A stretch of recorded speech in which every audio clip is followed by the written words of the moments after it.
Hello, everyone, and welcome back to our podcast. I'm Chris, joined by my brothers, Adam Hello. and Eric. Hello. And we are back in the room once more to give our take. And in this week's episode, our main topic, following on from last week, is going to be our full spoiler review of No Time to Die, James Bond number 25 in the Eon MGM official canon series. I can't wait to get into this. If you're listening to this on audio platforms, you can touch base as well with your own take on social media, Facebook, Instagram, and Twitter at The Brothers Take. Or if you're watching this on YouTube, then jump down into the comments, share your thoughts. And if you're enjoying this, please do give the video a thumbs up, hit subscribe, and click that notification bell because it helps us out a bunch.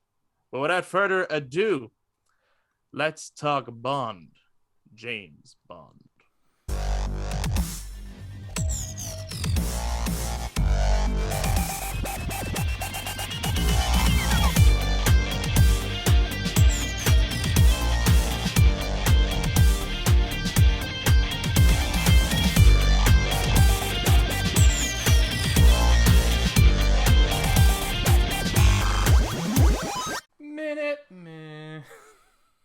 So exciting every time you hear that, isn't it? Sure. So exciting.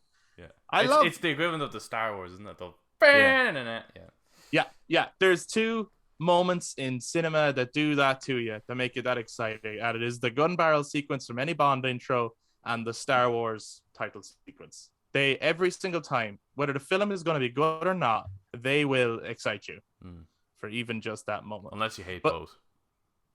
Unless you hate both. What's wrong with you? Don't hate both. Don't hate both. We don't need that kind of negativity in the world. Come on. I don't know if you could tell, but last week there was a couple of moments where we really wanted to get into some stuff that we were like, no, we're going non-spoiler. We're going to talk about it scene by scene, yeah? Oh, 100%. Yeah. Okay. Longest Excellent. episode ever. No, I don't know if we're going to do quite that. But yeah, so from now on, it is a spoiler review for No Time to Die, or spoiler discussion, more so than a review. Last week was the review. Now it's just kind of discussion more so. So if you haven't seen it, would highly recommend going to see it. I really would. I do think it's great. So do go see it and then come back and check this out. Unless you've already spoiled it on yourself by watching videos on YouTube and stuff. People do that. Then yeah, stick around. I would like to say as well, I actually recently recorded a spoiler discussion of this with Danny Cunningham on the Plotheads, coming out of hiatus soon, much like Bond himself. So that should be out during this week as well at some point. So do check that out as well, please, because it'd be great to see Danny's thoughts. His thoughts are going to be very different from our thoughts, etc. But I'm going to try not to repeat myself too much in terms of what I said there and try and focus on things that I didn't say here, especially now that I've had a second viewing since the recording of that. But I'm really interested in the guys' perspectives here as well on all the kind of getting into the nitty and gritty of No Time to Die. Yeah. So 3, 2, 1, spoilers activated. Boom. Okay. Well, where would you like to start? Gun barrel The very opening start. sequence. And then we go you on actually want to go chronological order? And then we go to the next shot. Yep. And then the next shot. Yep. So what did And you then we think just of do the that. gun barrel opening then? It was there and it existed, and that was kind of it for me. I do miss the blood dropping. Yeah. I do It's miss weird that. that they don't have that. It doesn't complete the scene. It's like when we mentioned earlier Star Wars. If you're like Right. doing the da-da-da, and you have Star Wars, but you don't have a crawl. It's like, where's the crawl? Oh, okay. So Yeah, it's a little not strange. it's not finished. Yeah. Yeah, because they could have done it. It's not that they have never done that before, where they go from the red and then the circle goes back. It goes back to white. You see, and It does, and yeah. then it can open out into the snow, which is what they were trying to do. They were wanting to not taint the screen with the red. They wanted to make it look like a real clean transition. Yeah, which it was kind of cool. Like the way, like the first time I watched it, I was like, "Oh, this is strange," but the second time I watched it, I was a little bit more like, "Okay, so it's the camera moving through the barrel." Yeah, And follows the barrel I feel down. like they've shot that. I think that's shot for real. I don't think that's a digitally done or anything like that. I'd say they actually had a little like tiny camera through probably a very large replica of a gun barrel, and pushing through it. So I think it's technically really nice, but just for a film that overall, and as we get into it, it's such a celebration of Bond. I think for the last one should have had a very traditional, because Spectre did kind of. Sure. You know. Yeah. But what do you think of that cold open in the first place? I suppose let's start with that section of the movie first, right up until the song. So we start with obviously Safin coming to young Madeline's house. Mm-hmm. What do you think of that sequence? It's really, really cool. It's really well done scene because of like the setting up. Like you see her, they don't specifically state it's Madeline Swan, but you do look at her and go, well, there's Madeline Swan. And then you see the state of her mother.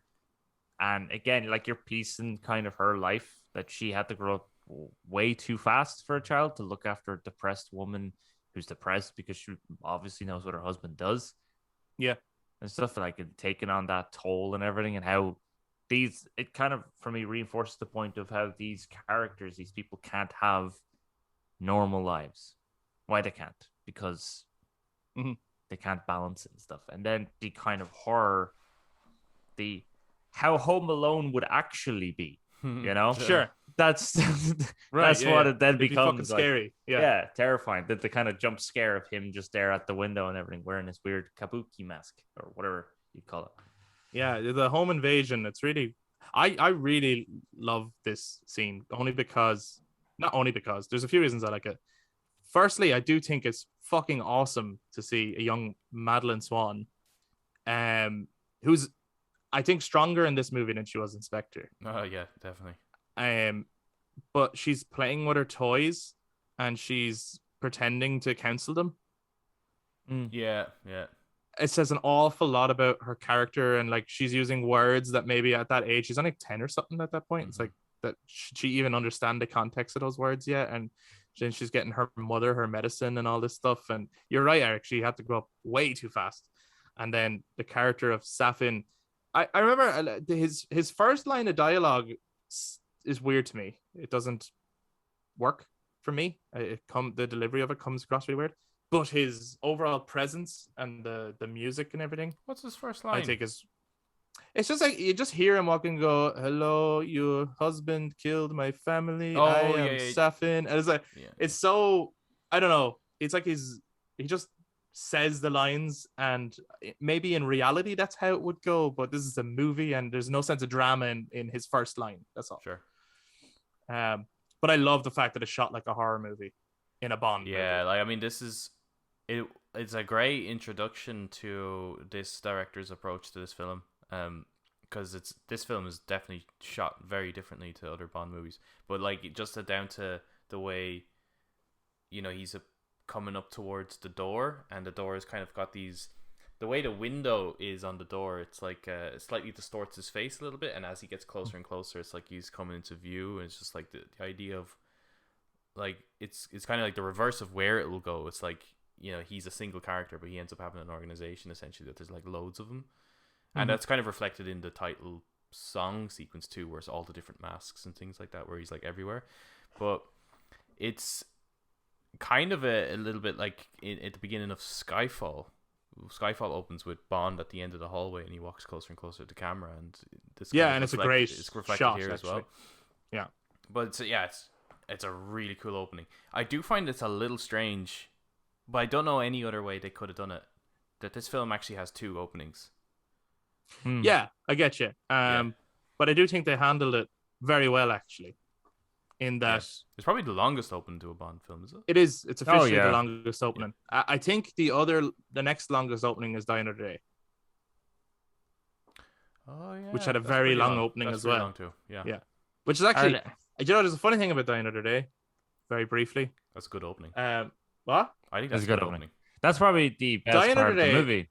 Die Another Day is a movie that gets worse and worse and worse and worse and worse the longer it goes on. It actually starts as a really good James Bond movie. Yeah. And has a fairly good James Bond plot, and actually has pretty good James Bond villains. And just as the more it goes on, as soon as he gets to any new place, it gets worse. And then as soon as he gets to Iceland, it's like, this has lost the plot. And then he gets onto an airplane and there's a man in a robot suit and he's got goggles that control lasers and you're like, what is happening? Yeah. This was really it's like Mr. Freeze suit. believable earlier on. But anyway, so that's just a funny note in Die Another Day. But yeah, so this is the longest opening. Yeah, I do enjoy that song as well in Die Another Day. I don't like the song as much, but I think the title sequence is great.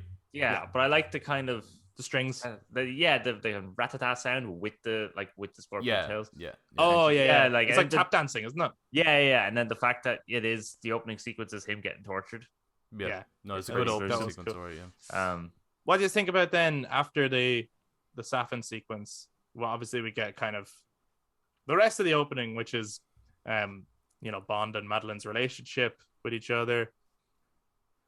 Bond trying to let go of Vesper. And then the whole Spectre attack, that whole sequence.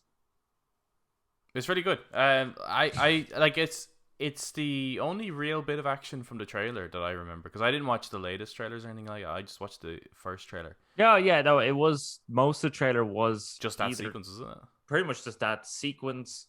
I think when Anna de Armas does that flying kick. Yeah, like it's just very few, but most of it, was in Italy when. So I wasn't necessarily impressed with the trailer. I remember because I felt like this felt a bit Spectre-y, a bit Skyfall-ish in some way, and the same when I watch it.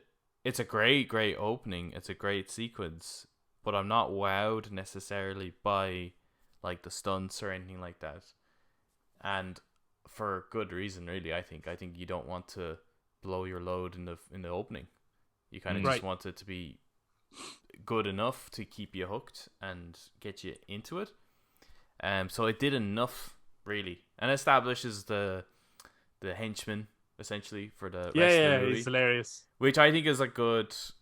It's a good fight, like, because it's not like he's like this stupid, like, kind of really strong, picks him up and Bond can't defeat him, and then later on Bond has to overcome some sort of, I don't know, weakness or something with him. It's not like that at all. Like, Bond kicks the shit out of this guy.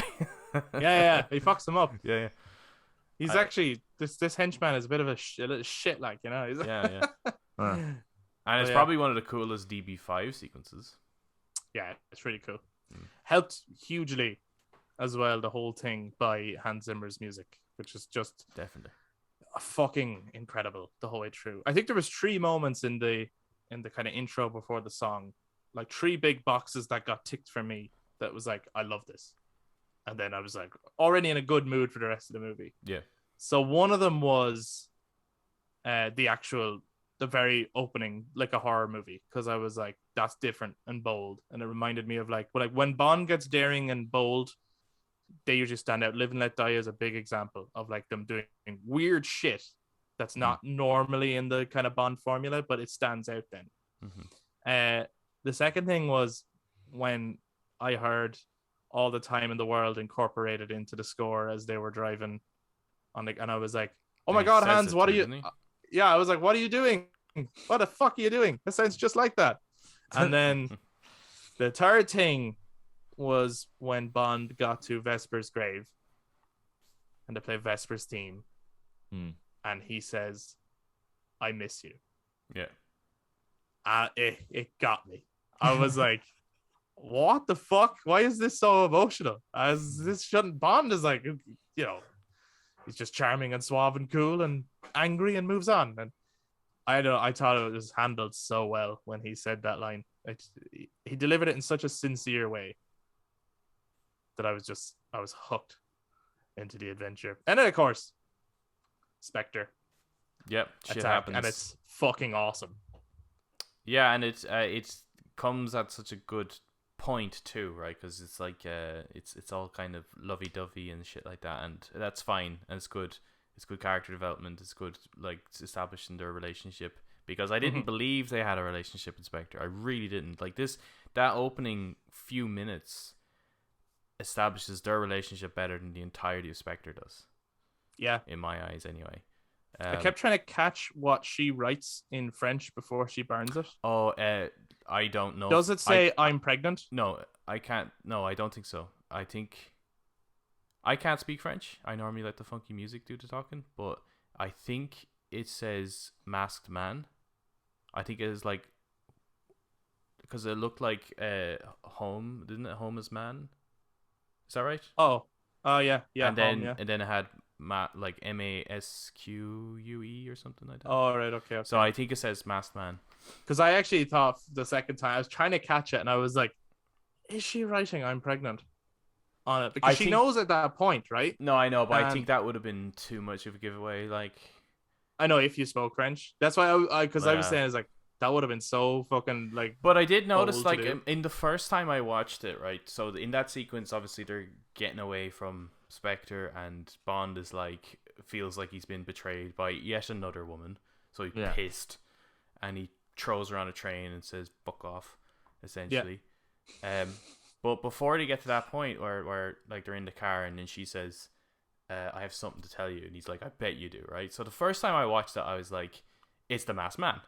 The second time I watched it, you know. Now I know it's because she's pregnant, and that's her whole thing of like, that's her secret. That's her secret. Even Blofeld is on about. It's like when her secret gets out, it's going to be the death of you.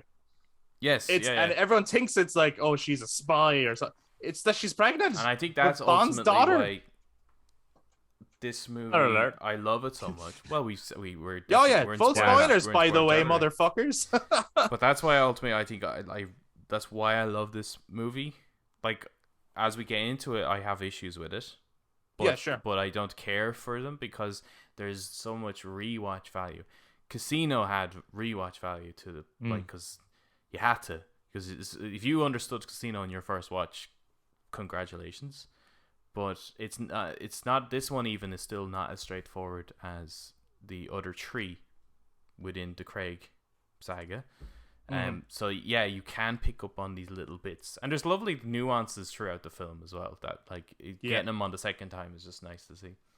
Really nice. But yeah, I know that stuck with me the second time too. The fact that her secret is actually that she's pregnant, and she's kind of looking for the right opportunity to tell him, and she's kind of saying, if there's going to be a future for us, you need to let Vesper go. And that's her way of kind of saying, I can't start a family with you if you're not really in this. Yep. You know, if you're still in love with Vesper. So in that sense, it was like, because I kind of thought in the beginning, I was like Blofeld does a wonderful thing of playing with Bond's paranoia of just people around him. It's like, just all I need to do is say, well done, Madeline. Yeah. And he will fully believe that it's her, as opposed to actually taking her word for it, that she had nothing to do with it. So it's kind of a wonderful little play on Bond's insecurities, which is great. Yeah. Anyway, anything else from the opening before we move on? You got anything, Eric? Well, I mean, when we're furthering that point of the insecurities, the fact that like Bond is contemplating the concept of letting him shoot Madeline, like the henchman chap. Oh yeah, is right up against the glass. Absolutely. I mean, it's very strong windows. Yeah. They're bulletproof glass. That's an intense sequence. Yeah, but why didn't he just go up to the back window? He would have had to raise his shield. We discussed in the last James Bond talk that the BMW, the DB5 has no bulletproof back window. Right. So why didn't they go to the back and shoot? But yeah, that was a very intense sequence because he's just there and he's right up against the glass and constantly hitting it. You can see it getting closer and closer. It's a very good sequence. And then putting her on the train and then just kind of turn around and then the transition into the song. Really good. Yeah. Really, really good. Very nice. Especially watching the little Dr. No colored circles come on the screen, excellent. Which eventually turn into the O's in No and 2 in No Time to Die. Yeah. It's really, really lovely. And not cheesy at all, actually. No. Like, sometimes those colored circles can look cheesy, but for some reason it's done to great effect here. What do you think of the song and the song sequence? This was my first time. I purposely avoided Billie Eilish's song, and I wanted to see it with the title sequence, and it worked for me. You know, it's not Adele Skyfall, but it's still.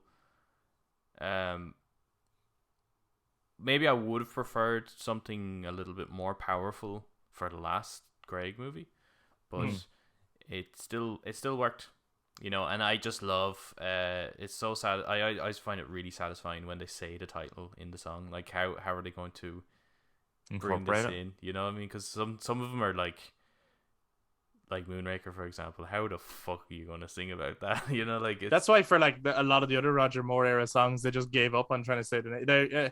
Like I think when you get to Octopussy and it's like, I'm not saying that.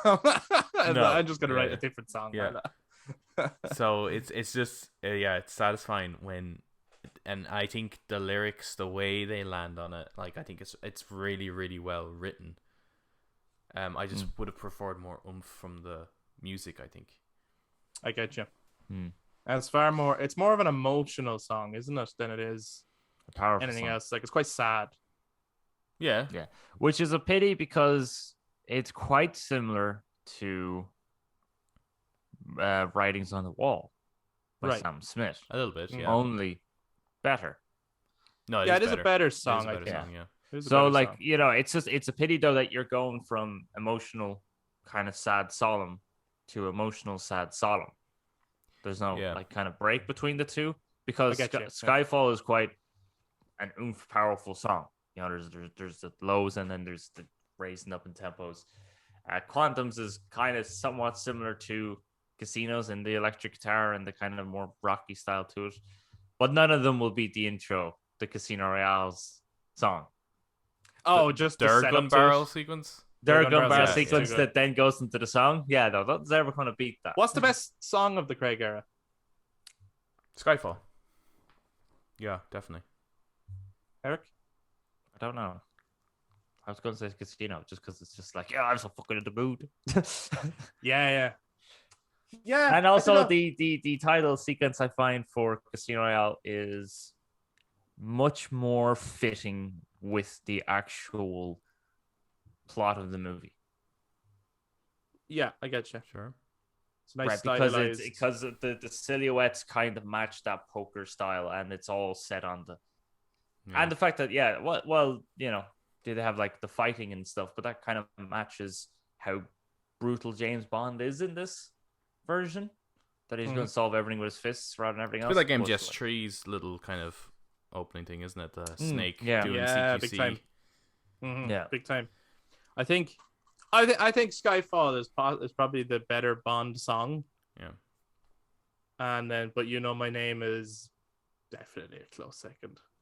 It's Yeah. fucking awesome. Oh yeah. The thought that that is. the Yeah.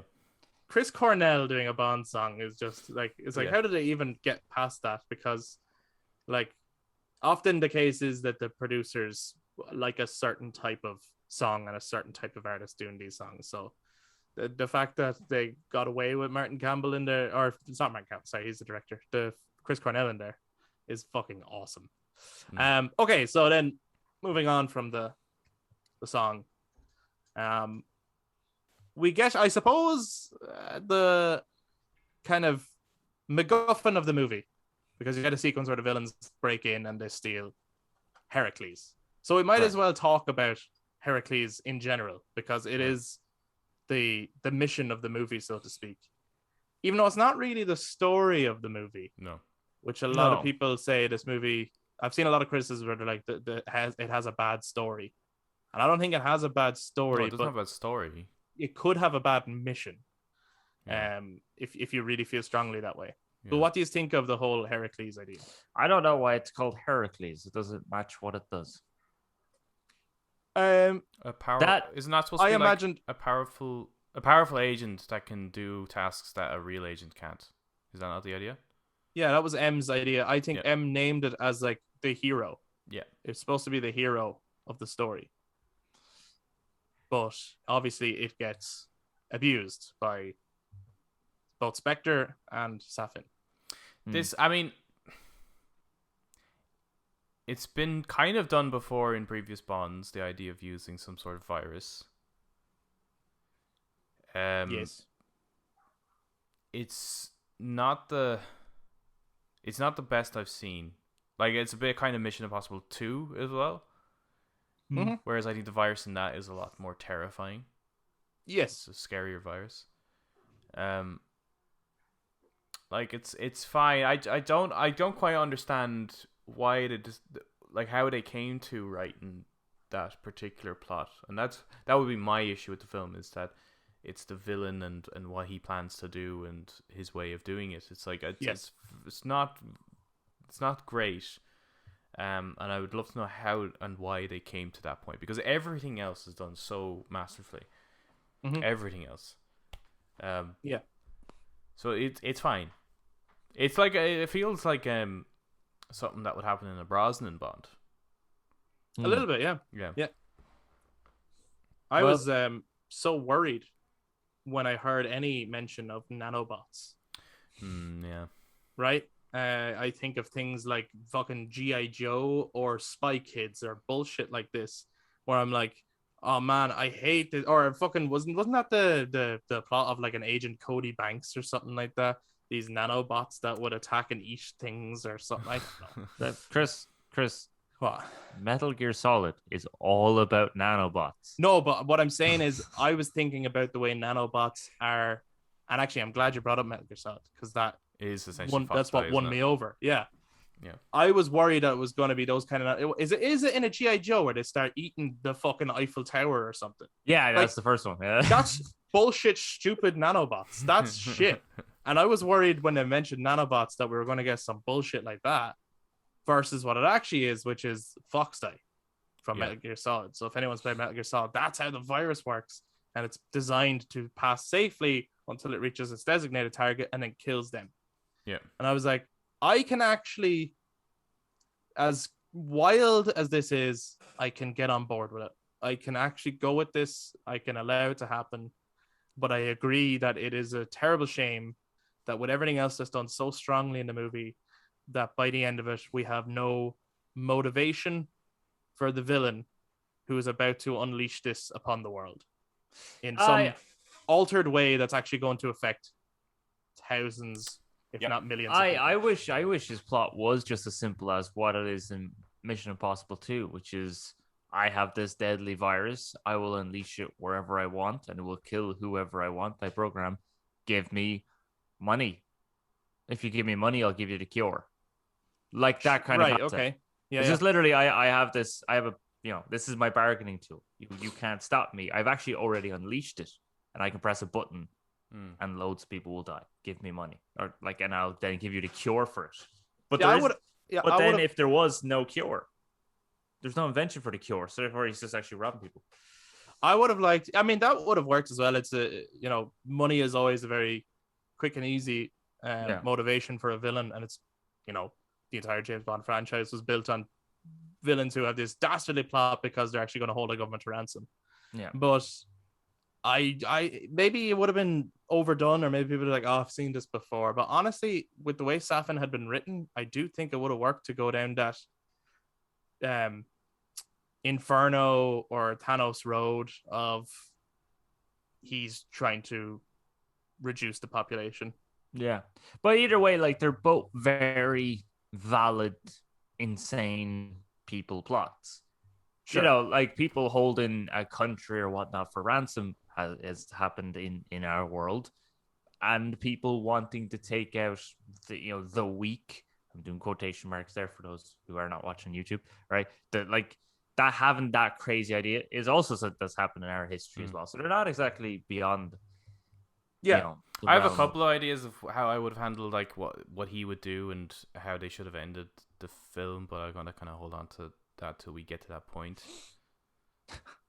Sure. Okay. Yeah. Just okay. Well, because there's some like really cool shit. I just want to get off kind of the trail we're on here with the sequence after the "No Time to Die" song, and he's in that. After it's the Robin of the. The Rob Heracles. Yeah, right? The Rob Heracles. Yeah. And we're introduced to the scientist dude who is fine as a character, but certainly overstays his welcome. Yes. Yeah, which we said in the last. Yeah, and he's grand, and sometimes he's funny, and sometimes just in some of the way he delivers his lines, he does it quite well. Or sometimes he says things, and it's kind of off camera. You just kind of hear him. Yeah, and it's like that just kind of you're annoying me. That you're kind of just reminding me you still exist, and that's annoying me now. He gets more screen time than some people who deserve more screen time. Yeah, like Hugh Dennis. Hugh Dennis deserved more screen time. But no, actually, you know what? And He was good. Hugh in that, Dennis actually. he just delivered his line very well and did his thing, and there he was. Imagine being him and just being like, I was in a James Bond movie. I was in the biggest James Bond movie. Yeah. To date. Like when he goes in the mock the week now, he can be like, yeah, Dara O'Brien, I was in a James Bond movie. Who were you in? Yeah. And Dara O'Brien will be raging because you can imagine Dara O'Brien as a huge James Bond fan. Oh yeah, absolutely. 100%. So after they steal that, I suppose we catch up with Bond in Jamaica. Yeah. Yes. But even the way, living... like, just the way they directed him stealing them, kidnapping the scientist, I thought, like, the cutting the square of the out of the window, and it's the two kind of guys are like kind of at different angles, and then the camera rotates, and then because they look like they're right way up anyway, and then they're upside. It turns out they're upside down. They're actually upside down, and it's like I just think that bit is so fucking that's so cool. Yeah, some of the stuff is really well shot. Yeah, and then even like the when they throw down the yoke and it's all the gravity yokes. Yeah, that shouldn't work. It shouldn't work, but it just does. I think Do you know what it is? Yeah, there's so much stuff in this movie that's like dastardly. That's just like crazy, straight wild. out of the end of Die Another Day. Like it's wacky, but it's shot so well, scored so well, directed so well, and all the performances are top notch that it's like I'm okay with it. I just think it's so good. It reminded me, it was pretty much, apart from the fact that it was set in a building and they were taking poison rather than blood, it was just straight up Bane kidnapping your man from the airplane at the start of Dark Knight Rises. Like, I think this movie has a lot in common with The Dark Knight Rises, really more does. so Yeah. in terms of tone and kind of the feeling of finality as well. So, I mean, if you took out Quantum and Spectre, you have the Dark Knight trilogy in there. You do. Casino being Batman Begins, Skyfall being The Dark Knight, and then this being The Dark Knight Rises. Yeah. So the fact that like it reminded me a lot of Dark Knight Rises, or actually just something straight out of Batman. Like, so these reminded me of like Batman villains, which would usually have these ridiculous gadgets and all these weird technological things. That's why I think I was able to just buy into it more. Because at some point I was a little bit like, is Batman going to show up at some point? Like, just help you? That would be class. Class. I suppose Bond is a bit of a superhero, isn't he? Like, it is. Well, it is fantasy. It is Captain Britain.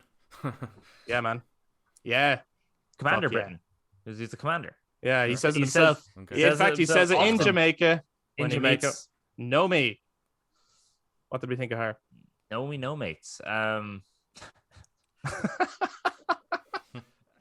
We know mates. Her introduction was fantastic. I thought it was just so like it was very much what spies do. Yeah, I don't know. I don't know if that's true. Well, no, but she was playing in to the world James of Bond's, in the world of Bond. Is what in the world of Bond. Yeah, she was playing to Bond's weakness of women. Yeah, so she was playing this sort of. It's funny to have it happen to him. Yeah, and she knows him well. Yeah, like you can tell, she knew exactly how to kind of get him where she wanted him, and then say her piece. But there's a couple of scenes with her like throughout that I just feel like she's a little snarky. But ultimately, she works really well as a character, and just the back and forward between her and Bond, the kind of rivalry throughout is really, really good. Especially when they get to MI6 and they're kind of their one-upmanship, I think. Yeah, I think that's good. Is really enjoyable. And so that because I know a lot of people were worried about her having heard that she's going to be, because they kind of announced that she was going to be 007 before it came out, and I think a lot of people were very worried about what that means. And I think they handled it really, really well. And oddly enough, it ended up exactly as I thought it was going to be. What's that? Well, I always assumed that, like, because I remember even being back up in when we were discussing it, I would, this is pre-COVID, we're in work, we're in the office, and someone brought that up as like, oh, isn't that ridiculous? And I'm like, well, I think you're assuming it's going to be ridiculous, but I think what's actually going to happen is this woman is being assigned as 007 because the title has been removed from Bond. I think that's it. Like, I don't think there's going to be anything else. I think that's it, and it's just a number. Yeah, and that's how it actually plays out in the film. Yeah. And then, and I think some of the worries were some of the articles didn't help by phrasing it in such a way as like, oh, they're nearly saying she's going to be the she's new the James replacement. Bond, Yeah. and it's like, calm down, everyone. That's not true. Check it out. Watch it. Yeah, well, This movie is made with a lot of respect, actually, for the character, but it's also a modern movie that takes into account modern aspects, modern ideals. characters and modern ideas. Yeah. So, but it was a lot of news titles were playing a particular political statement that wasn't in the movie. Yeah, I felt it actually wasn't there at all. Maybe if you want to look for it, you could probably stack up those little clues and create that narrative for yourself. But it's not. But that's portrayed there. Yeah, that's where you just start kind of sculpting the story yourself. Yeah. Because it's not there. Well said. Sculpting the story yourself. Thank you very much. I have those moments sometimes. You do. You juxtaposed against. So Naomi worked for us. Naomi worked for us. Naomi Bates worked for us. I didn't quite like. I liked her introduction, but it's the bit where she starts to leave. I think I didn't quite like that delivery. It felt really kind of playground bullying, kind of a little bit. Her only line in the movie I don't like. Yeah, is when she actually says, "I'm not just any 00. Yeah. I'm 007." Yeah, I really, especially because we already knew that as the audience, so it didn't feel like a mic drop, even though it's delivered like it's supposed to be a mic drop. But after that, maybe everything else with her is great, I think. Yeah, she is pretty fucking solid. How about Paloma, who we also meet then in Cuba? The best Bond girl. The best. Everyone's pretty much. I was so excited to see her in it. She's great because I just really liked her as an actor. Like I've never seen her bad in anything really, and she kind of reminds me of she's like the Cuban Felicity Jones. Is that her name, Felicity Jones? Oh, the one from Inferno. Yes. She's kind of like a Cuban version of her, nearly. Yeah. But she is fucking brilliant in it. I really hope she is a returning character. I want her to be the new Felix, essentially. Yeah, I don't know how to do that, but no. Yeah. I don't care how to do it. They just should bring her back. Training was class. Did you ever see her actually do the training, firing the weapons? Yeah, and everything? I did. Yeah, it's good. Yeah, very good. Yeah, she was great. Did you like her? Yeah. Oh yeah, she was good. Her old because it's just I know, I could see it coming as oh look, she's being really unprofessional and really kind of nervous and stuff like that. She's obviously going to kick ass then, but it still just worked because of Bond's sort of reaction to the whole thing. Yeah, which adds to kind of their interplay is brilliant. Which adds to the sort of comedy delivery of Daniel Craig, his his glance and stuff. When he gets to 2 martinis, and he's just let's sip and kind of blend in, and she just just downs the whole thing, and he's like, what the fuck? I'm dealing with a psycho here. Yeah, no, she is great. She certainly doesn't overstay her welcome. No, she understays it. Yeah, I would have liked her around more. I think that's what makes it work, though, isn't it? I think it's good writing. Yeah, I really do, because I think it's, yes, we all like this person who has come in. She's brilliant. She could stick around for the rest of the movie, but we would actually just be shoehorning her into the rest of the movie. And the rest of the story doesn't actually need her, even though she's fucking great. And also, it's good writing. Considering what they did with her, even though she was pulled in 4 months to shooting or something like that. She was pulled in quite late. Yeah, sure. Yeah. So I do think it's a shame that Felix isn't involved in the action there, because it would have been really nice to see him and Bond kind of back to back doing some action together. Yeah. Before his demise. Yeah. That they feel like kind of comrades, brothers, that kind of thing. But I do like that Felix goes to him as as his brother to get him to help them out, because he doesn't work for MI6, and he takes him up on that and everything like that. Yeah, it's cool. I do when he makes the phone call and he's like, oh, fuck's sake. He's literally I don't want to, but part of me also really wants to. And Felix knows that I'm going to do it. He just knows me. Yeah.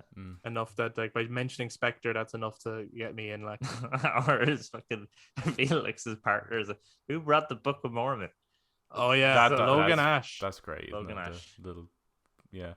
I really loved I liked the Blofeld party scene.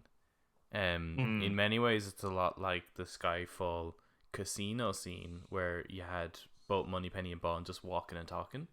But this one, I think, it's very similar, but I prefer this one in how it was shot and done, and I think the reason I like it is because we understand why they're there. There's a purpose to why they're there. He's looking for someone in particular, as opposed to Skyfall. You're just kind of like, well, Bond doesn't know and I don't know. We're just kind of trying to figure this out together, really.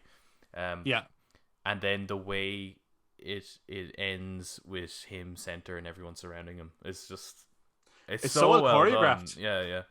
Because as well, it's like that's another case where, like, on paper it's wacky. There's a little eyeball on a cushion talking to people, like it's like, and you're like, in a Daniel Craig Bond movie, that's wacky, but it's so well done and so well crafted that and then suddenly before you realize it, they're all surrounding him, and he didn't even notice it, and you don't really notice as an audience until it's just happened and the spotlight's on him, and you're like, holy shit, how did I not see that everyone's actually starting to circle him? But they do it just so subtly. It's fucking... I think Spectre as an organization in this as well come off more powerful, creepier and more powerful than they did in Spectre, even though they're not actually the main villains. Yeah. God, they were bad in Spectre. They weren't great. No, they weren't great. They were good at that table meeting, but that was about it. Not really. Not really. That should have been way more intense. I know, but I think they were okay at it. Like, yeah. We take it for granted sometimes because the Bond movies of yesteryears are classics and were classics before we were born. Yeah. When you actually go back and watch them, they weren't very intense either, you know? No, 100%, 100%. But it's just, it's more to, like, for the time they were, right? But you see, Bond should evolve, not necessarily copy the movies around it, but learn a little bit from the movies around it. But, like, the way Christopher Nolan did, like, the mob around the table when the Joker comes in. Sure. Like, that was so intense. Even before the Joker comes in. It's so well, like, you get a sense that these guys are a big deal. And I actually think in Spectre, they probably didn't do themselves any favors by having such a large room. And maybe not. And making everyone feel so small, including Blofeld himself, which is a tiny person. That framing just didn't work, really. Yeah, sure. Also, usually in the old films, building up to the reveal of Blofeld, it was always just the cast. Oh, yeah, you're only getting a sense of his hand, you're only getting his a leg. sense of, and the fact that it's always, like, he has his number 2 and his number whatever. Yeah. Who each individual person is carrying out a specific order with their own plan, with their own soldiers, which just showed how far their branching and goes. While here they didn't do that, and then all of a sudden everyone works for Spectre, and you're like, wait, what? And we know as well happen? that Christoph Waltz, under, like, great direction and stuff and great cinematography, can make a scene feel incredibly intense. Yeah, absolutely. Yeah, just that opening to Inglourious Bastards, and you're just on the edge of your seat the whole way through it. Yeah. He can command the camera. Absolutely. Yeah, it's more he's really great because it's the same in Django. I think Christoph is really great at doing the whole, and I think that's what British, like, not necessarily just British people, but it's the idea of someone who comes across incredibly polite, and we're like, oh, there's, like, another agenda behind him, you know? Yeah, something, like, unsettling about it. Yeah, when you have someone that you can almost sense a bit of confrontation from someone, but they're being like, even if it was someone just asking you what time is it, but you can tell sometimes from someone that there's, like, they're actually wanting something else here. They're just engaging in a conversation. They sound really, really nice. And then they might start saying things like, oh, why are you pulling away? I'm just trying to have a conversation. That kind of thing, that kind of confrontation. Yeah, it's creepy, yeah. And I feel like they should have had more of that with Blofeld in both Spectre and this movie, actually. Yeah. What did you guys think of the death of Felix? Handled really well, I think. Because, like, the interrogation sequence And the fact that Logan, I mean, I didn't really trust Logan Ash. She was smiling way too much, and his smile is a very evil smile. Sure. But like the fact that it was just like, oh, he has no jurisdiction, which just sounds like, yes, something a CIA agent would say. But then it turned out that he was working for Safin. That brutal fight sequence on the boat, which was great, like between Bond and him. Yeah, and then just the emotional scene of having to leave Felix behind and everything was great. Yeah. I wasn't as crazy about that. Like, I just felt that it happened almost too soon, nearly. Maybe I was craving Felix to be more involved or something, like with Bond. Yeah. Yeah, it is a bit. I would have preferred as well as the boat is filling with water and Felix says, just go, just leave me. And then he just dies anyway. I wish it was more like, pick one of them, right? Either Bond does leave him, and then he drowns, or he's actually trying to. He's nearly going to make it actually, and he actually just dies from his bullet wound. I think pick one of them, as opposed to. So it didn't quite work for me. Actually, if Bond happened to get him out of the wreck, but when he got him onto the inflatable boat, he died there. That would have been because then you would have had bleeding. Even like a moment, maybe there, or maybe it's actually a longer death, Sure. Because Bond is there. Make the movie longer. Is all night, But they could have had you can imagine him trying to stop the blood, but they're like reminiscing over an adventure that we didn't see, but they had one. Sure. I think it's a very well crafted sequence. I think it works. I do think that the only thing that would have elevated it is actually just a little bit more time with Felix. Maybe if he had been involved in that mission if he had been walking with Bond saying, okay, our contact is a woman named Paloma. Mm-hmm. And it wouldn't have to be a thing of like he's taken over from Paloma's scenes, but it could have been the three of them on that mission together. You would still have Paloma being awesome, but you would also give Felix, some time with Bond in the field. Yeah, like if you had the two of them holding off as Bond is chasing. Exactly. Yeah. So I don't think it would have like messed with the sequencing all that much, but it would have elevated that scene of his death just that little bit more. But I do agree with Eric. I think it's actually I think it's well done. I was quite moved by it, but also like, oh, okay, so there's a bit of the Live and Let Die book in here, or there's a bit of License to Kill in that Bond is going to be avenging Felix. And then he gets back to London, baby. Back to the Aston Martin V8. We hear the Bond team, and he's kind of at odds with them, isn't he? That's a great moment. It's really good, really good. Because there's also funny. there's also the back and forth there as well, isn't there? A little bit with 007. With the new 007. Yeah. It's good there. And it's God, you're thirsty. How dare you talk to me like that? He's really good in this as well, Ray Fiennes. I mean, he's good in everything really, but sometimes he gives a slightly, I don't know. Inspector, I felt like he was just there fulfilling a role, but wasn't bringing an awful lot to it.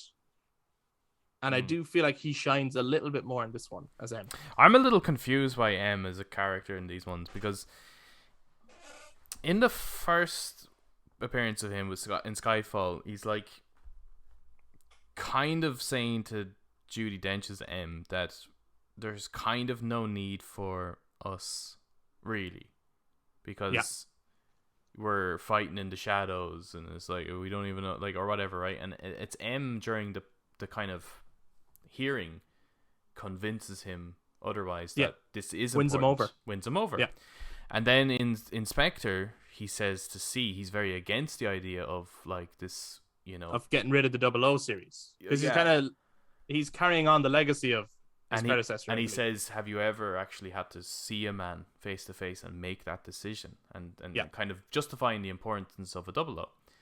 But then in this one, he's been making a thing that doesn't need the 00 again, and it's like it's more of a silent killer, and it's not about making that decision in the field, and it's just he feels very flip-floppy to me as a character. I see what you're saying, but the fact that he uses the word, he talks about removing collateral damage. Yeah. Right. I think it's actually about saving the public, or so the idea is that double O agents would carry Heracles in them, make contact with the target would die, and that's it. There's no need for bullets, explosions, and stuff like that. He's trying to take out that. So I actually don't think, I think it's still like, because the Heracles program is very much a weapon used in the shadows. Yeah. It's still espionage, it's still stealth killing. I think he's just trying to, after the events of like... But that's not what he said, though. Right. What was said was that it would be carried through the public until it finds its target. Oh, yeah, but I mean, I imagine in the first place a double O agent is sent in, like, yes, Maybe. It will go through the public as well, but... yeah, you know, it just seemed a bit like you have not considered how this could go horribly wrong. You know, it almost seemed a little too... I think if it was that case where it was only double O's can actually carry it, and it can only transmit then to the target as opposed to transmitting...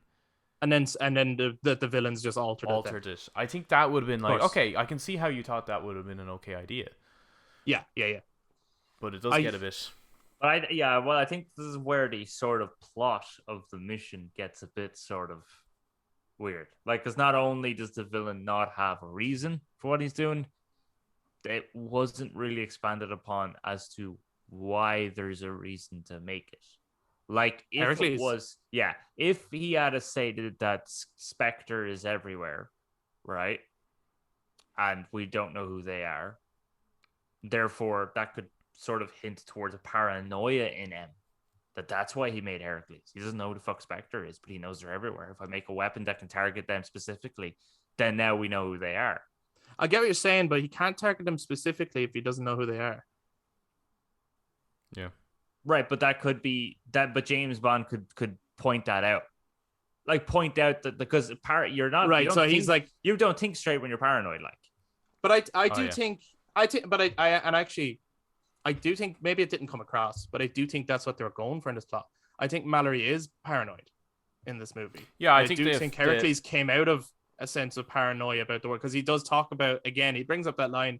It kind of came up in Spectre, and it was in Skyfall too. That thing of, we don't know who the enemies are anymore. It's not clear. There's no straight lines. It's not that Russia are the villains, which would have been the villains of the Bond yesteryears. They don't know who the enemy is anymore. And I think out of that paranoia, that is where Heracles came from. But maybe the writing is a little bit muddled there. Yeah, I think it's a sense of like, again, this is like what you could show this somehow as opposed to trying to explain it. It's like, I think if they had shown M to be very, very shaken from what almost happened to his division from Spectre, and out of desperation kind of made something that would prevent that kind of inner invasion from happening again. But it just wasn't. It's very off screen, because we know from the discussion that Bond is actually the guy that helped defect the scientist. Oh yeah, right, yeah. So Bond, that's what Bond actually knows about him, and we know that from the Book of Mormon dude. That's why you're saying like you kept them on the books. Yeah.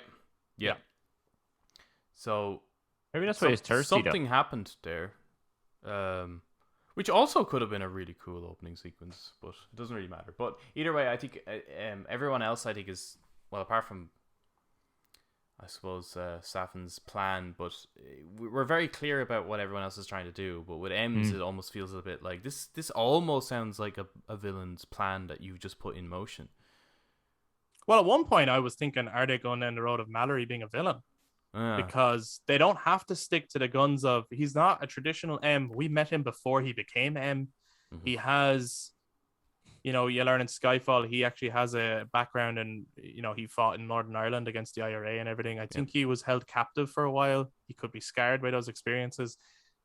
They could have done something different where, because M very much is a role that gets passed on. Yep. There would be nothing wrong with having an M who's actually not a good person, because it wouldn't have a bearing on who the next M is. Yeah. But I also think that there would have been an awful lot in this movie if they wanted to throw that into the mix as well. As well. And if there's, with a new Bond at some point down the line, I would still like to see Ray Fiennes Continue as M. continue as M. Yeah, definitely. Yeah, he's good. I do think I don't think he's as definitive to me as Judi Dench, though. To me, Judi Dench is still the best M we've ever had. Oh, definitely. But it was nice having that transition period almost. You know, like It was nice seeing the actual. like she had Brosnan and then almost like nurtured Daniel Craig into the Bond role as well. And I think it's nice if the role of M was almost that. It's like a familiar face to us as an audience, at least. Sure, with right, this yeah, new yeah. Bond. So not that And they can pass it on. not that we have to try to get used to everyone now. You know, it's if only we have it's the only character we have to get used to now is Bond, but everyone else stayed the same. I think that would work really well. So would you like to see Moneypenny and Q be played by the same people? Yep. Keep it all. Eric, what you think of Moneypenny and Q in this movie? I think they played their roles quite well. Again, I feel like the comedy really adds to the characters. Yeah, I think they're Bond's only like real friends. Yeah, and Yeah. you see They that actually care about him. I think you see this more in this one, Especially Yeah. with Q. especially with Q. Oh man, Q nearly broke my heart at the end. He's really good in it, isn't he? I think Ben Whishaw is like really good. Again, there's a bit of a character. I suppose they're not being very consistent with him there, and I would have loved if they played with it a little bit. Is that in Skyfall it's mentioned that Q's afraid of flying? Oh right, yeah. But I wonder if over the years he's had to do it Maybe, to the point where, but- do you know what I mean? Like you could always go, he probably has had to fly. Yeah. Or something. But I get what you're saying.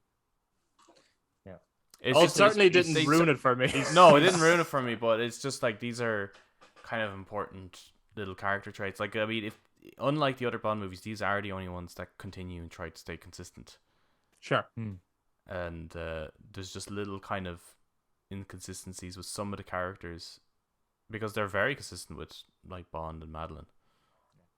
Like even Madeline's whole backstory is she says it in Spectre. Very consistent. She says it in Spectre. Yeah. Which is really good. I find though that he does a very Ben Whishaw like with Q is very close to Desmond Llewellyn. That's how you say it. Llewellyn? Yeah, I could never pronounce his surname. But you know what I'm talking about. I do know the you other know, of course I definitive do. Q. Like he plays that kind What of. a cue. What a cue. Now pay attention, 007. Like, Yeah. Oh my god, he was so good. But yeah, I think there's been about 4 Qs, I think. Has there? Yeah, there was Desmond. There was some guy in Doctor No. He wasn't called Q, but he played the role of he was the who quartermaster. would be like Q. All right. There was John Cleese. John Cleese. John Cleese. There's obviously Ben, and then I know it's not canon, but there was someone playing Q in Never Say Never Again. Oh, okay. All right. Well, fuck that. And So there's only 3. There's only true. like Ben's brilliant. Desmond has to be the best, though, right? Like he's just he was so phenomenally good. Yeah, the but I do. whole way I through. do- I But think Ben I- is great. I think I prefer Ben. I think there's more to him. Yeah. There's a lot Is more it to because him. of the younger kind of character, or? Well, I think that's what's they interesting to me just is that flesh out Ben's character more than they fleshed out Desmond's character. it's just interesting to me that a Q of the past had to be the kind of older scientist who's been doing this for years, and the Q of today is very much the modern. straight tech. out of college. Yeah, it's I think it's a cool modern take on it. Mhm. But yeah, they're both great throughout. Naomi Harris, I do feel Was a doesn't bit get- underused, wasn't she? she's Yeah. underused in all of these movies, really. I know she has the most to do in Skyfall. Yeah. I don't know if Moneypenny is a good character. I don't know if it's the right role for Naomi Harris, though, because not that she's doing a bad job. Naomi Harris is so fucking talented. Yeah, And it's nearly it a would be- shame yeah. to have her stuck in the office. That's what I'm trying to say. Well, I think if she took on more of a role, like I'm terrible. I don't know the names of them, but Moneypenny from the Brosnan era, Samantha Bond. she's way more involved in the missions. Like Little bit, at yeah. some point, she's even kind of on comms with Bond at times. And Right. if she had more of a from the command center dealing with Bond. Sure. Like, she should nearly be doing Tanner's job. Yeah, if she had been with Q on the plane, that they're both there Well, that's a bit much. talking him through. No, why? I don't know. I just think, I think just being able to, Well, she should be the one that hands the document. So you're going over to Cuba. Here's your documents. Here's the flight number.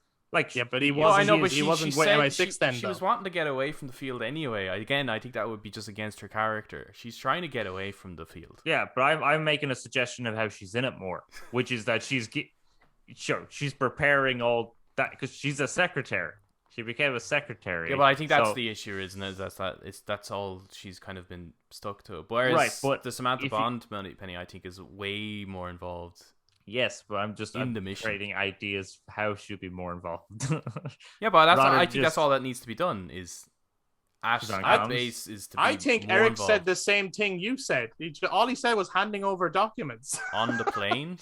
No, not on the plane. All just right. handing documents. That's it. I didn't mention plane. You kept going on with the plane. I don't give a shit about the plane. Just handing the documents. Here's I your said flight the plane. number. I you said said the the plane. plane. Yeah. I Yeah. said Okay. just saying handing like flight number, here's your passport, here's your ID, Yeah, Basically, social security. Here's all you need to exist in this country. Yep. basically, we all agree that Naomi Harris is excellent, Underutilized. but it would have been I- nice to see her do a little bit more. Definitely. Yes. Yep. Because you Awesome. have Ben doing a lot in the movie, Yeah. like cracking the code. Even when he comes back in, it's like, oh, James Bond, I didn't know you're here. Welcome back. It's like, I know it's you. Oh, fuck. Not only that, he's actually Bond is staying with Q at the time, Yeah. which I missed the first time. When I saw it the second time, I was like, that means Bond has totally ruined that date for Q. Yeah. Yep. There is no way Q had his date over if Bond was staying there. No. Yeah. Yeah. Yeah. And it kind of Oh, goes well. to show, like, as annoyed as he gets, he really cares about Bond as well. It's quite nice. It reminds me a lot of the relationship between Otacon and Snake, where it's like, Yeah. you're the worst, you bully me, but I also kind of idolize you and I want to help you. Yeah. You know? Maybe that's So why it's I like this nice. Q a lot. Maybe There it's is very a like bit- there Otacon. is Otacon in there. Yeah. Oh, yeah, absolutely. I mean, especially when he's on the plane. That's just like Metal Gear Solid 4, when Yeah. Otacon is on the plane talking to... The Solid plot Snake. is Metal Gear Solid 4. That's the Yes. thing. It is, it's actually. All, it's all nostalgia and dying from Fox Die. That's the thing. That's It is. the thing. Okay, so then I'm just conscious of time here, so I'm trying to hit like the big points really. Right. But I suppose the interaction between after he's reunited with MI6, Bond gets into Belmarsh finally to talk to Blofeld, which kind of gets hyped up throughout. And like arguably Blofeld is the second main antagonist in this movie because there's a certain portion of the movie where Blofeld is the antagonist. And then it becomes well, this is Safin. the Silence Lambs moment, isn't it? Or the Red It Dragon is. moment. It's going to see the expert about another villain, nearly. Yeah, and Yeah. I think the anticipation or build up to it is done particularly well. The kind of slow drumming music as he's being brought up to him, it's quite intense. Mm-hmm. The scene between them it's fine. I wasn't mad on it. It's okay, but I do think it could have done it a little, I don't know, something more. Yeah. Like, it's frustrating. Like, at this point, Bond has the virus on his hand, and his target That he is got the- from Madeline Swan. which is to be targeting Blofeld, and just he constantly has his other hand in his pocket for the whole scene, and he has this hand out, and he's constantly doing something with it, and Yes. it's like, this is the only scene where you're moving like this, like throughout the entire movie. This is not, or the last few movies, Yeah. you never have spoken in this manner, or with this intensity with this particular hand and stuff like that. It just Sure. it felt a bit kind of, we know what's going to happen. Then you're going to put your hand on him. Like, I guess I get what he was doing as an actor in terms of, okay, so now my hand is a ticking time bomb. yeah, So I need to play with the scene as I'm getting closer and closer. yeah, And this is going to happen. And the audience know what's going to happen, but it's a question of when's it going to When. happen? When am I going to crack? Because you can also, I suppose, Christoph Waltz in the whole scene, all he's doing really is taunting Bond. yeah. I I think what's weird about it Yeah. for me is that I don't care if he puts his hand on him. No, yeah, you don't care if he kills Yeah. Blofeld. Of So course it not. just, I think it would work a lot more if it was someone like this. Maybe it was the scientist, someone who actually knows something about the fucking thing. You know, like Yeah, who because can give you Blofeld doesn't even know anything either. So actually, him dying is not much of an asset. Spectre's also dead. So yeah, him dying has mission no accomplished, really. Yeah. Yeah.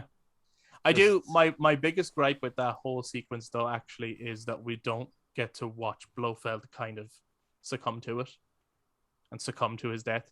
He turns around and he's just dead. And Yeah. to Oh, me, it feels a little bit like he died off screen, even though I know we see his dead body. Yeah.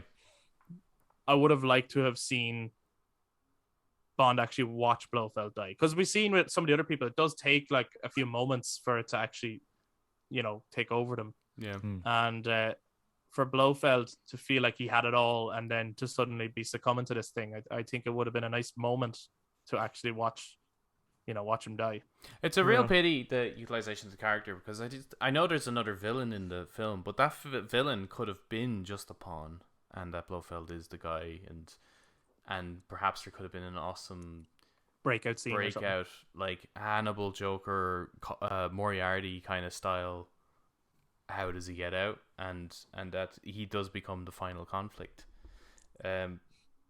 It's just it's a bit of a pity.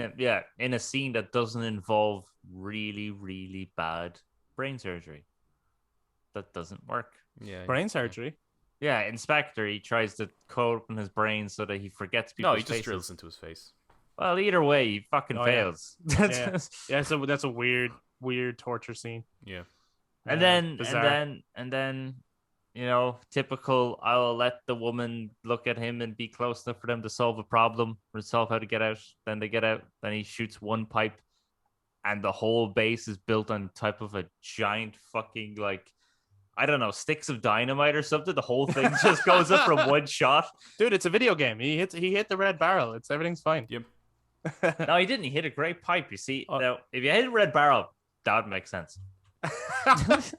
Or a yellow pipe. That's the key. Or yellow pipe. Yeah, and it a goes yellow section in a pipe. Yeah. Yeah, So yeah. after Blofeld, then he gets to Norway. Oh man, Norway, all of it. Just Norway. I want to go there. I do want to. I do. After watching Black Widow and now watching this, I do want to go to Norway. I'd like to go to Norway. And The there's only so re- much in Norway that happens that I fucking love. Yeah, the only reason I don't want to go to Norway is because of the ritual. Yes. Sure. One of the two big bones of contention in this movie, I would say. There's two big divisive things, even though maybe for us, we would imagine that, the whole Heracles plot could be fairly divisive for people. But I think the two actual divisive things in this movie, one of them maybe we'll get to at the end, but one of them is that Bond has a daughter that we meet. in Norway. Why would that Why- be? Yeah, why is it the Avengers? I don't fucking know, because I don't mind it, but I say Yeah. people don't like the idea of Bond having a child. Okay. That in some way demasculates the character or So some bullshit. fucking- I don't fucking know. Is there anything that I'm so okay with it, because I was like, I suppose when you're looking at the long years of just Bond as a character, and I know, yes, this isn't the same Bond as Roger Moore Bond or whatever, but he has had similar characteristics, and they're playing on Bond as a character in general. And it's like, there's been a long running kind of gag or joke with people. It's like, how many illegitimate children must Bond have? Like the women he sleeps with, and then he leaves them, So to finally go, look, we're 25 movies in. Bond has a child. Because it's part of his legacy. Why wouldn't he have a child? At some point, he's bound to have a fucking child. I like that when he's looking at the child and Madeline straight up was just like, it's not yours. It's handled amazingly. It's delivered so well that I was a bit kind of like. So was I. I actually kind of believe it. Yeah, I believed it her. because how much time had passed. I was like, actually, it is believable that maybe she tried again. She did end up pregnant. The relationship didn't work. And now she's just raising the child like that. That's very believable. And then just in the breakfast sequence, a Bond just kind of stared at her like, "No, you're mine. Are you mine? You're mine. Are you mine?" Yeah, I really love that. What she's like, I have something else to show you, and he's like, another child. You know? Yeah, I He's, love that whole like even Bond spilling his heart out to Madeline Mm. is so well done as well. Like He's amazing. I believe everything he's saying, and her performance there too is really really good. The interaction with the kid is really good. Fucking congratulations on searching the entire world to find a kid that isn't annoying in the movie. But also that has the same fucking piercing blue eyes as Daniel Craig. Oh my god. It's ridiculous. They are 100% his eyes. Like, Maybe it is just his. No, it'd be. no, it's not. She's not. And Yeah, she's really really cute in it too. Like just her dialogue, the things she says, the things she does, and stuff like that. Even like when they're being chased from the house, in their jeeps, and like she's just there asking questions like, "Do mosquitoes have friends?" and things like that. And it's just like right. gunfire. She's in her own world, of course. Yeah. Which is And kind actually, of like the beginning, isn't it? It's like her mom is struggling, and Madeline is kind of in Well, her that's the own thing. world. Yeah, I suppose Madeline feels like she's living in a cycle, kind of repeating. In some ways, I suppose it's certainly until they repair things between each other. She probably feels like she's, after repeating her mother's mistakes of kind of falling in love with a killer and involving her life with, or giving her heart to someone that like can't live that kind of life. Yeah, so it makes sense why she would try and deny, like, I don't want you in my life, like, right now. Yeah, it's like, she's not yours. It's not good for the kid. don't- It's not good for me. I think that's the thing in that moment. Well, she's doing two things. One, she's not ready to tell Bond because I think Safin says a line about, against his rejections or something like that. Mm. They must have had a conversation where Bond says he didn't want kids at some point off screen, but that must have been a conversation because she wasn't ready to tell him. And she was looking for the time to tell him. But another thing, I think she's protecting the child by saying, Yeah, I think so too. she's not yours. Because she's just not sure why Bond's there. Yes, he's just spilt his heart or whatever, but she's still not like, it's like, they spent months together or maybe a year together, and then all shit hit the fan. So Yeah. just because he's there now to say, I still love you, by the way. There's no point in her going, oh, okay, well, here's the child. And Yeah, here's like where we how live, many and quiet here's the bills. moments has she had with Bond? Of course, where yeah. there wasn't bullets flying over their head. And even now, there's still bullets flying over their head. Yeah, and there's that And Norway action sequence. Oh man! Even the forest chase in the sequence, I right love it. before you even get to the forest, the actual jeep chasing sequence is So well really shot. good. Like Yeah. the bit where he flips the jeep beside him, and the way it flips, it actually kind of knocks his a bit. Like it's not perfect, and I think that's what makes it so good. Actually, is that they kind of just get out of it with this by the skin of their teeth. Really, it's like, and then just that entire forest. Is And amazing. even in the second time watching that, I was like, actually, not much happens here. Like in my first viewing, I thought It felt longer It felt like the a first time. much more incredible action sequence. But the second time, then it's like, actually, no, there's very little actually happens here. It's just it's so precise. Is what makes it pull off so well. He is just so cool and calm, isn't he? In taking those people out. Yeah, And with precision, and not a moment of hesitation from him whatsoever. He's not even in like a fit of rage of like, stay away from my family. He's literally just a man killing these people because he's good at it. It kind of It's reminds. like, There's a bit of Rambo First Blood in there a little bit. yeah, man. Yeah, man. And it's also it actually kind of would have been cool if there was a couple of extra like kind of, traps or and something. shit. Like what would he? Because that's something we never really see of Bond. Is See, I've heard that there are scenes cut from this movie. oh, I hope there's an extended edition. I hope there's an extended edition too. I wonder if that scene was longer. And also, I think one of the things that's possibly cut, which could explain a lot of people's grievances with the villain, His is plot? the explanation. Okay. I feel like there is, because Rami Malek kept saying, So this could be a bit of a BVS kind of job, a little bit. it could be where it's like, oh, now I get Lex Luthor. Right. Okay. I wonder if that's a thing. And then it'll be like, you know what? Great, there's a definitive edition that's even better. Because I don't even So, I don't know. explain jumping back to the start, which is also in Norway, at Madeline's the same house, isn't like it? yeah, same house, which is where he's an adult and she's like 10, and she shoots him 3 times, and he's like fine. Mm-hmm. He gets up just fine, like the bullets didn't affect him. Yeah, maybe he is wearing a bulletproof vest, but it's not really. I imagine so. I imagine so, but usually most people... one of them definitely got him. Yeah, he's bleeding. There's one hole that has blood. Yeah. Right, yeah. No, it's the main point though, is like, because you can just put that in your head, he's obviously wearing a bulletproof vest, but it is the fact that he is an adult. You know what I mean? Like, why didn't he age? Well, I think that's why they kept him masked for the whole start, isn't it? Is that he's possibly quite young there, even though it's... And I know it's hard to tell because of the scarring on the skin when you see his mouth. It's hard to tell, like, how old is he at that point, and how old is he supposed to be in the movie? I mean, when you think about it, like, it is strange. Like, I heard a couple of people say that too, and I'm like, I don't really have a problem with it, just because he could be 20-something in the beginning. But he's kind of young looking for 40-something. Yeah, but have you seen the director? The director of this movie? I've seen a picture of him, yeah. He looks like 25 or something. Right. He's in his 50s. Oh. He's in his 50s? Yeah, I believe so. But does he not have a bit plot hole fixed. Plot hole fixed. Yeah, but does he not have a bit of blood of the East running through his veins? Yeah, Eric, have you seen Keanu Reeves, man? I have no idea. Yeah, have you seen Keanu Reeves? Yeah, but he's Neo, so it's Would fine. you have liked if Keanu Reeves was Safin? So... no. Yeah, man. No. Keanu Reeves. No, let's put Keanu Reeves in anything. No, I Eric's wouldn't like, be Safin, I'd like it. No, I'd like it in that kind of meme way of like, oh, unreal, right, Keanu Reeves. You know? But... Yeah, unreal. Okay, well, I think... But yeah, no, that... the scene where like he gets the fucking, like, because that's where Logan Ash dies, isn't it? He trips the fucking Jeep. Logan Ash is crawling out. He's all bleeding and injured. They're having their conversation, and then the fact that which one is it from again? Which Bond? Oh, For Your Eyes Only. For Your Eyes Only. He just throws the guy out of the car. Yeah, he just throws. But I love the car that he actually top almost tried to shoot him there, and he's just out of ammo. Yeah, he does. Yeah, and he goes, "Fuck's sake!" Yeah.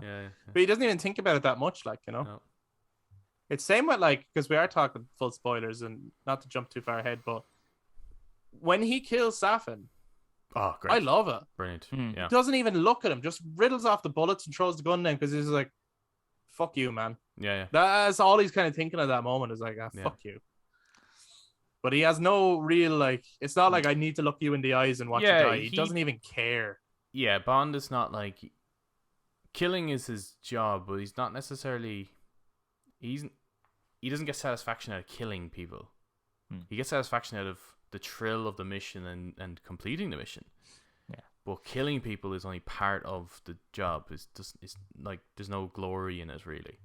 And you can tell, though, as well, in this one, it plays back to a line in Casino Royale, actually, where Vesper says, "Doesn't bother you killing all those people?" And he's like, "Well, I wouldn't be very good at my job if it did." It actually does not bother him. No, killing doesn't people bother him. Doesn't bother him whatsoever. Yeah. He has learned. Now, in Casino Royale, he's actually lying. It does bother him. You could see in moments where he's still like trying to come down off it. Whether it's, I don't mean bother as in like he's going to stay up all night over it. Oh, he has adrenaline rush. He gets a rush out of it, or he gets a kick out of it, or he just gets a sense of like, I need to have a drink now and calm myself down. My heart's fucking racing or whatever. Yeah. At this point, though, that's long gone. He has nothing like that until they take his family. And it's handled really well because he's not in like a fit of rage of I need to kill him, but he does have that moment. He's just like, "Thank you, Q."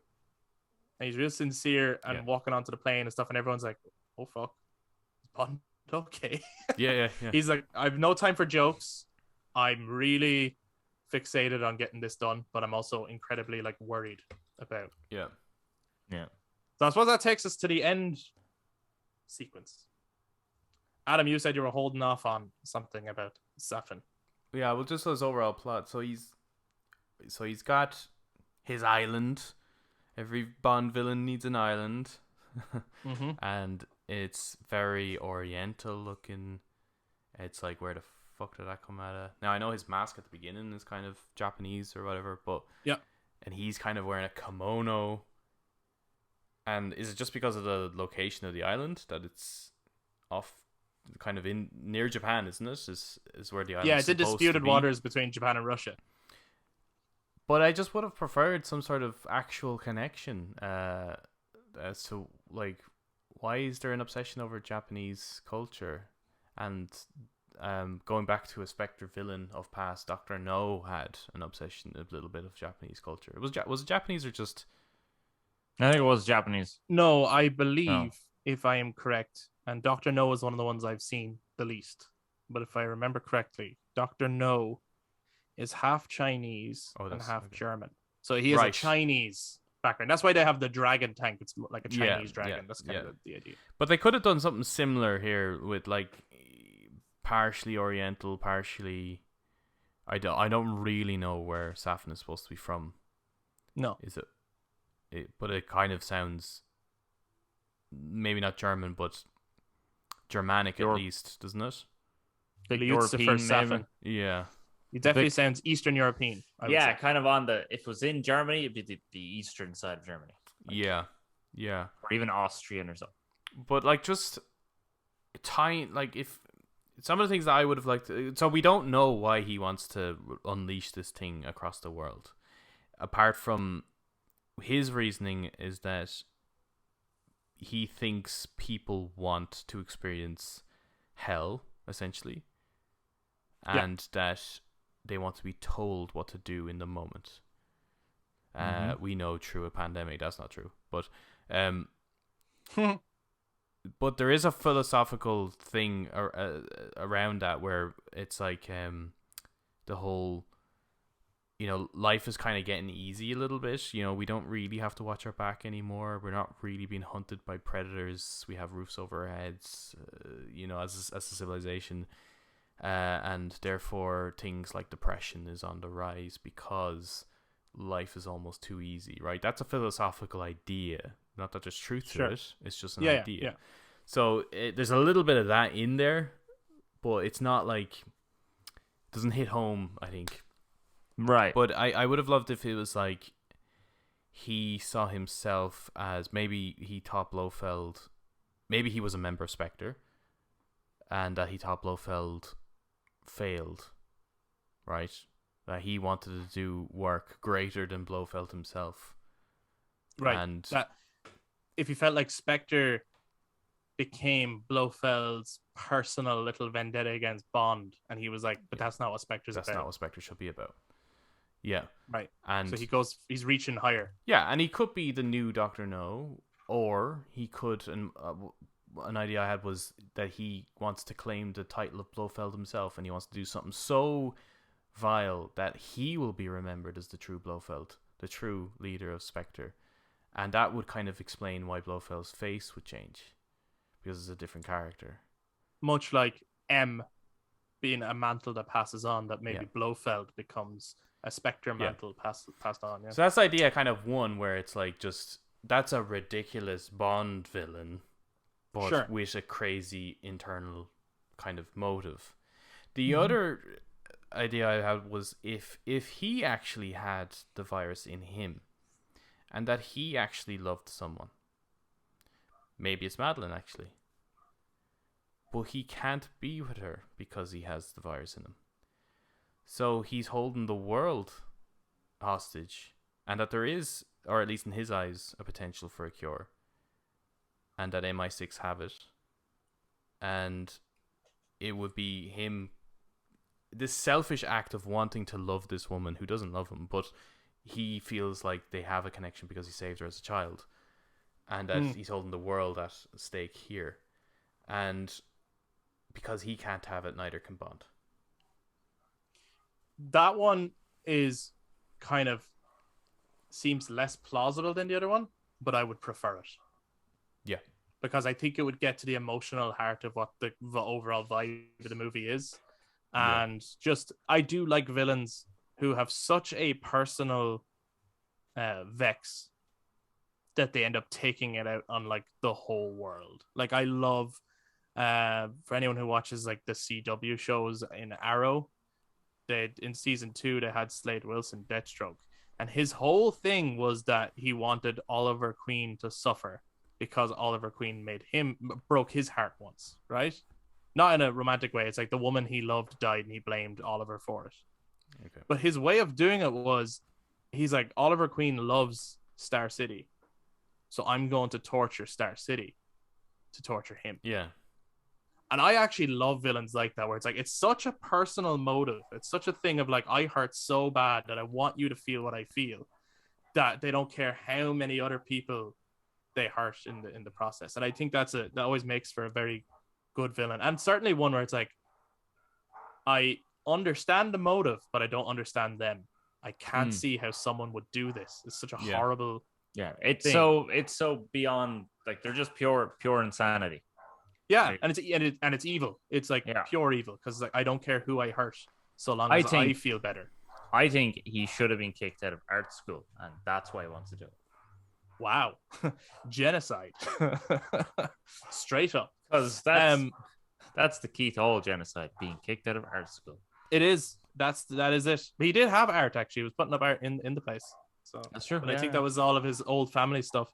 Bearing in mind just how long this episode has now become, which is quite a lengthy one at this point, I suppose I want to jump to the actual ending of the movie, and I suppose the most divisive part of the movie, which is divided. Bond. We all don't mind it. Our parents are not happy with it.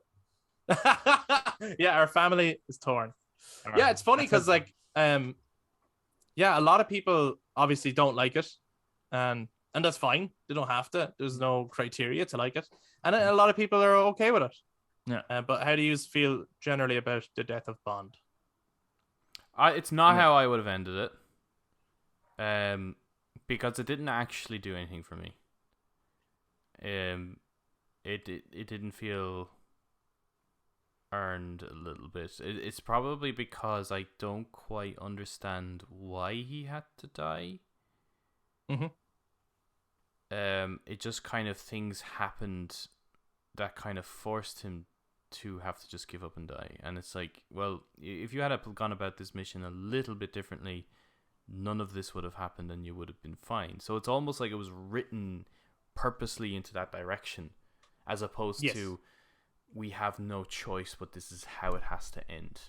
And I would have preferred it if it was written that way. So much like The Dark Knight Rises or Uncharted 4, where you kind of have a feeling that the character's going to die and it doesn't, I think they did it in a more surprising way. I would have preferred an Uncharted 4 ending to this. I think it would have been where he settles down with the family. That would have been more surprising and also divisive. I think it would have been divisive if that happened. Sure. But it's just, it didn't have an emotional impact on me when it should. Which, and I think if it did have one, if they did it in a way where I was sad by his death, then I would have been fine with it. But it just didn't do anything for me. So I'm just like, dead or not dead, this ending is just okay. It's fine. Eric, how about you? Okay. I mean, yeah, I can kind of see where Adam's come from, when he's saying that, like, it wasn't written in such a way where it's like, this is the only way. He didn't have to crawl through a hallway of, like, a giant microwave hallway that was slowly cooking him alive. It wasn't that, because when thinking back at it, he opens up the doors for the missiles to come down, blow up the thing, then the doors start to close. What's he doing? Like, why is he going back? Why is he going to those doors opening? Like, he's not going to be able to fucking, like, keep them open. He's not Thor. Pulling on the yokes, like. I get you. Safin reopened it. Or reclosed it. Yeah, but what my point is, why is he going to the doors that are closing? He's not Thor. He's not going to be pulling on some levers and opening it up and let the sun be fucking shine through. What? You know what I mean? He's going to go pull the lever. He's going to go open it again. No, but he runs to the doors closing, and he gets in the pool, and he's like looking at the doors starting to closing, and that's when he gets shot by Safin. That's when he's running. Across it. He's running across it. He has to go to the stairwell and get to it, but the pool is the doors. Yeah, I know the pool is the doors. But they're already closed because he's on it. Yes, no, my point, like, I didn't realize that he was that far away from the console before. Sure. It looked like to me in the editing that he was just down the stairs from the control room. All right, okay. And the doors, and then he was running to the door. He was nearly out of there, rather than essentially. going back up. All right, okay. But no, the moment shocked me, and I actually liked it. Because he was bleeding out. He was like 100 yards away from any water. And the missiles were right on top of him, and he wasn't going to be with his family and stuff. I mean, it would have been kind of nice to see an ending where Bond did survive and he can't be with his family, but he's watching them from a distance almost. Like he's watching and he sends presents maybe to his daughter. It's like anonymous, but he sends them. I don't know if that would Yeah, work. because it I would don't know still if- be really sad even if he survived and he actually can't be with them. Yeah. So. Which I would have liked either way. I didn't mind him dying. It's weird. The first time watching it, I was okay with it, and I Yeah. just accepted it. I just accepted Yeah, that's that he how was I was. dying, Yeah. and it was just like, okay. And I didn't think it was a bad ending. I'm not mad about it. It doesn't make me go, I hate this movie. I can't believe they killed Bond. I think it's going to be interesting that in a few years' time or in 10 years' time, when there's more Bond movies, you know, they're still making James Bond movies. James Bond will return. That everyone will remember this as the one where Bond dies. And not a lot of the Bond movies end the same, the very same. And so to have an ending that's actually going to stand out amongst the rest, like everyone, whether people like it or not, or sometimes they can't remember which one it was, but everyone remembers the one where he cradles his wife who's just been shot. Mm-hmm. Everyone remembers that scene, even if they can't remember which movie it was. And I feel like after a while, when you're marathoning all these, everyone's going to remember the one where Bond died. Like, which one was it again? I know Daniel Craig played him. There was the one where he died. Do you remember that one? And to me, that's kind of important in a long series like this to have one A different ending. that's bold and daring. And it is bold. Bond has never been killed. Mm-hmm. And I can't. Well, apart from that one where he died and he came back. Yeah, but that's the only. He didn't die though. He's dead. He's dead. He's so dead that like No, not next They one is you'll only live twice. they shot and him. he'll come back. They shot him, poisoned him, and blew him to smithereens. So they didn't even leave it in any way ambiguous about could he be alive? Like, he is dead, right? And to me, it's a case of they've never done it before, and they can never do it again. They can't. If they ever do this again, it'll be like, but sure, they've done that before. They can only really kill Bond once for it to be a shocking thing. Otherwise, it'll just be, what did you think of this way they killed him? Yeah. Do you know what I mean? I guess So with my take to it, like, it's like if you had an opportunity to kill Bond, is this the way you would have done it? I think everyone would have done it differently. I just know that I think I would definitely. He has to die on a mission and go out with a bang.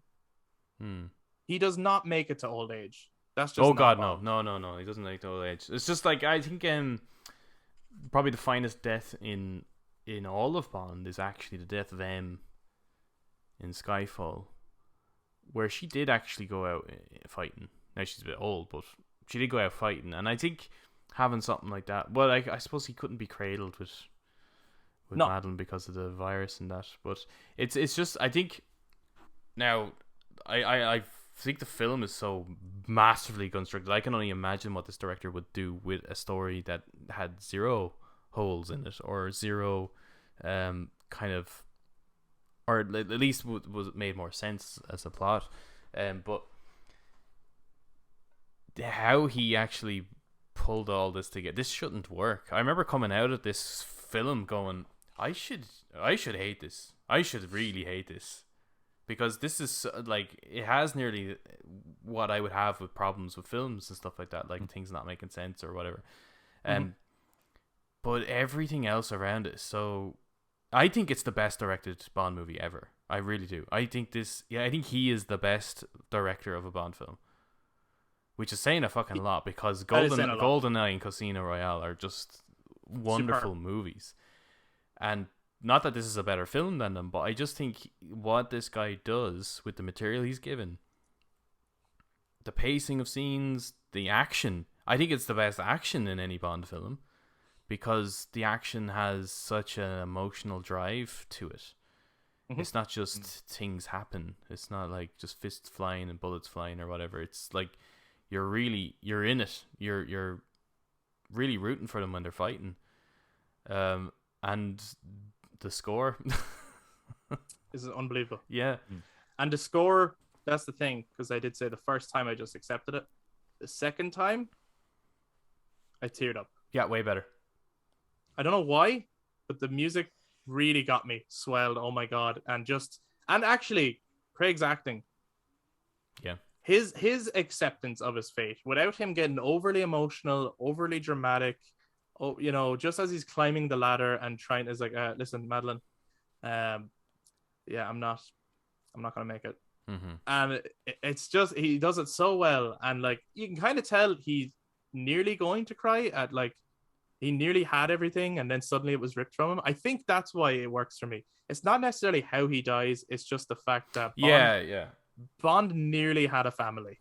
Yeah, I don't think and that in this every sense of the work. word, in every sense of the word, that was taken from him. Because even if he could get off the island in time, he can't have them. Yeah, there is literally nothing for him if he makes it through this. Yeah, and for me, that works. Yeah. It's tragic. It'd be a bit silly to hate on the film just because of that ending. Just because it's like, have you watched any other Bond movie? Like, they're pretty wild and wacky and ridiculous. Like, but oh yeah, it's not that this but doesn't work. It's just that it could have been. I get better, I guess. But I feel like they're giving out because it's not because they have watched every other Bond movie and it's not ending the same way. It's not ending with him on the ship and he's got the girl in bed and then M rings. And then he's all like, "Oh, hey, now bye, and then he like leaves M on hold, so M has to listen to him have sex with Miss Goodnight or something. And you're like, "What the fuck? What a weird thing to do, James." But like, I think that's why people are kind of giving out. It's not ending the same. People would love that ending. Yeah, I would. In this particular movie, would not. Yeah, I would like hate that ending because that was my issue with Spectre. I think Spectre was probably the most old Bond out of the Daniel Craig ones. Sure. Because he has he meets up with the lady, I can't remember, she's Italian, isn't she? And he just starts interrogating her by kissing her and stuff in a way that's just really pervy and so... And she just starts giving him information. Yeah. And it's really bad. It's terrible it's how awful it's done. scene, even though she is a great actor. She is. And she is actually underutilized. And it's Monica Bellucci. She's gorgeous. She was once turned down as a Bond girl for being too old looking in a Pierce Brosnan era Bond movie. Wow. I know, and it's like, are you kidding me, Monica Bellucci? But she's like, she's perfect for a Bond girl. Yeah. So, but it is that scene is awful, and it doesn't. Yeah. It's unfortunate because you have two great actors and an awful scene. Yeah, but that kind of reminds me of like first time I watched Skyfall sequence, and he just goes into the shower, and then he starts kissing one with the daggers for nails. And it's but he had already. I think that one worked. Yeah, because he'd already kind of introduced. What's the word? Like they had already flirted in the bar. Yeah, and she pretty much gave me the "come save me" eyes. Yeah, I know, but it's still just a bit like I'm having a shower. This man walks in, and she's like, "Yes, I will have you." And it's like, well, sure, it is still a bit old. She is Bondy. A bit startled at first until he speaks, and then she recognizes the voice, and that calms her. So, but no, I do think it is very old Bondy. If I met a girl in a fucking bar, talked to her, and we got on, I would not walk into her shower. Yeah, but no, absolutely not. There's boundaries. But but if you had the eyes and the bod of Daniel Craig, I think she would say otherwise, right? Man, if I had his bassy voice, his voice is so bassy. Anyway, but now we'd love to hear into my shower. Yeah. Oh man, if I heard his voice, he could cradle me in the shower. But now we want to hear from other. We want to hear from other people, guys. Thank you so much for listening and for watching. This has been a long one, but not as long as the movie. And I hope everyone has seen it. I hope you did. Great movie. Listen to our spoilers, but we'd love to hear your take on it as well. So if you're watching this on YouTube, please do jump down into the comments, share your thoughts. And if you enjoyed this, please do give us a thumbs up, hit subscribe, and click the notification bell for future content. If you're listening to us on audio platforms, you can also touch base on social media, Facebook, Instagram, and Twitter at The Brothers Take to share your take on No Time to Die. Thank you very much for listening, guys. We'll be back to talk to you next time. Bye-bye. Bye.